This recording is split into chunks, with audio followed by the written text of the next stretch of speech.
আজ আমি তোমাদের সঙ্গে শেয়ার করব নতুন একটা রেসিপি। বাঙালিদের মধ্যে এই রেসিপি আজ বিলুপ্ত। দেখো কিভাবে রেসিপিটি তৈরি করলাম এবং বাড়িতে এইভাবে অবশ্যই একবার ট্রাই করে দেখতে পারো। খুব মজাদার রেসিপিটি কিভাবে তৈরি করলাম দেখো। প্রথমেই কচুকে ভালো করে কেটে ধুয়ে পরিষ্কার করে নেব। আমি নিয়েছিলাম মান কচু, এটা মান কচুর ভর্তা। মান কচুর ভর্তা তৈরি করার জন্য কচু কাটার পর আমরা দেখো কচুটাকে ভালো করে পিস করে নিয়ে সিদ্ধ করে নেব।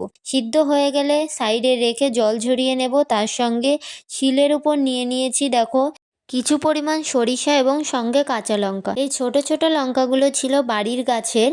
যেহেতু এই কচু ভর্তায় বেশি লঙ্কার প্রয়োজন হয়, সেই কারণেই এই লঙ্কাগুলোই নিয়ে নিলাম, কারণ এতে ছিল ভীষণ ঝাল।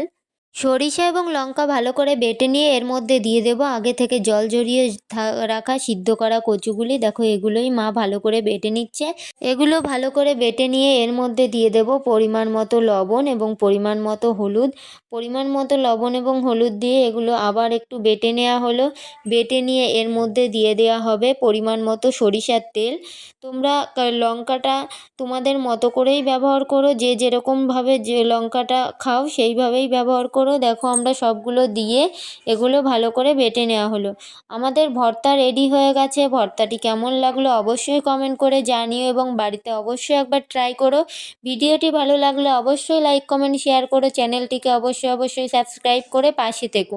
সকলে ভালো থেকো, সুস্থ থেকো। আজকের ভিডিওটি এই পর্যন্ত।